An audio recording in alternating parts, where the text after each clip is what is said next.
This book was recommended to me by the same person who recommended Babel. I trust her implicitly now, like everything she's recommended has absolutely hit.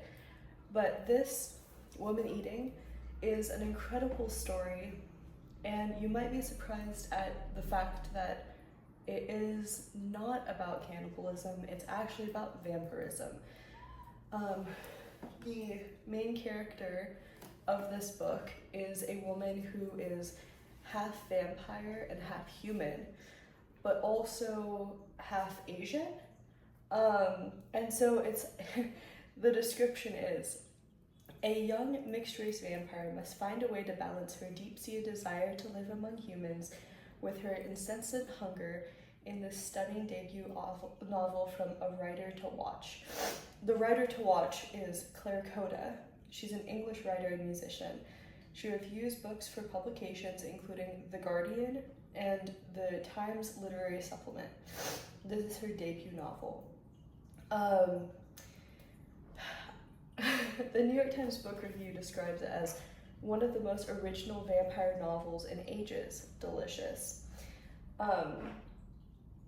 I'd say that this is one of the most interesting vampire books I've read, and probably eventually I'll have like a playlist of all of my vampire books, because I feel like you wouldn't necessarily suspect this is a vampire book unless you're kind of already aware of what the book is.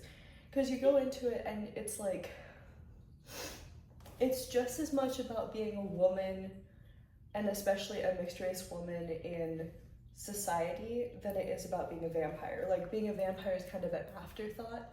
Like, all of this is going on, and she has to have blood, and she's trying to like not hunt people. So it's kind of like, sure, she's getting harassed by a man at work, but she also could hunt him, you know? She has trouble with her mother, who is also a vampire, but she also has a very complicated relationship with her mother that's not just surrounding vampirism, it's also surrounding immortality, which is granted part of vampirism, but it's kind of like her mother has very intense mental illness, so that's kind of like almost a bigger part of the book.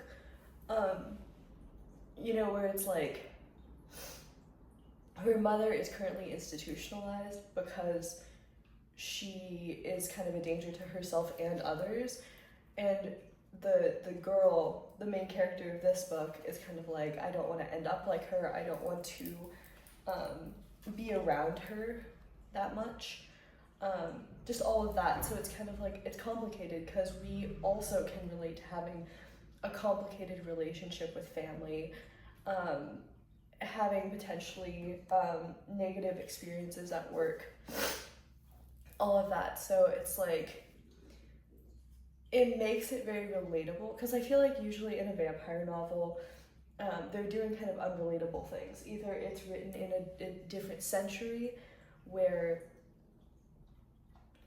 you might not relate to the clothing that they wear, the language that they're speaking, kind of the aristocracy. She's not an aristocrat, she's not particularly wealthy. She is, you know, working to survive. She's living in this kind of run-down studio. She's an artist, that kind of stuff. It's just, I feel like this is more of like a vampire novel for every person as opposed to the few. I will say it's not very much an escapism novel. You don't read this to see like the glitz and the glam like you would with The Coldest Girl in Coal Town, you know, where there are these like huge elaborate balls with these like super wealthy, super fabulous vampires. This is very kind of gritty, boots on the ground. What would it really be like to be a vampire as a normal person in society? She was born as a vampire because she's half vampire, so at some point she kind of has to determine, or maybe not, which side of herself she wants to acknowledge and kind of live as. Um, it's really complicated. It's definitely kind of a thought experiment into what a modern day vampire would genuinely look like.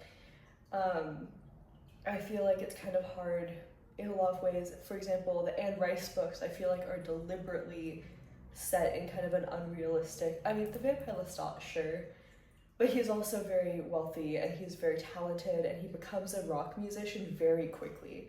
I feel like in this book it's very much about her struggle to just survive as opposed to achieving fame or achieving riches. It's literally just her trying to not be tormented by her coworkers at work, not, you know, kill people she loves, like all of that. So it just feels more complicated. I mean, I love Anne Rice, don't get me wrong, but I feel like even the new George R.R. Martin book, the Fever Dream, I feel like that also is set in kind of like a different world. I will say that it's definitely like more boots on the ground, down to earth, but I feel like this book is also more relatable probably to me because I'm a woman. And so if you're a woman looking for a relatable vampire book, this is a really good one. The woman who recommended this book to me was a gender studies major, specifically feminism. And so she has a very cool take on kind of the books that she's reading. Even when she reads fiction, I feel like she definitely has a view on it that is more feminist theory. And this was one of her first like vampire books that she's read. And I'm sure that she got into it because it was a lot about like women and about women's experience in society. So I don't know, it's kind of interesting. I would recommend this predominantly if you're a woman and a vampire fan, but I also feel like this book can appeal to more people than that. That's just the lens that I'm viewing it through. But it's not like I would dissuade a man from reading it. I think it gives a good insight into the female experience. Just living in society, just literally trying to survive among people who are creepy and weird. But it also doesn't rub that in your face. You know, I feel like some books are like, you know, all about that aspect of being a woman, but this of course has the vampire element, so it kind of, to me, balances it out. That's what I'd say. It's a very well balanced book and a very sensible way to approach vampirism in the 21st century, especially if you're a mixed race woman. I love this book.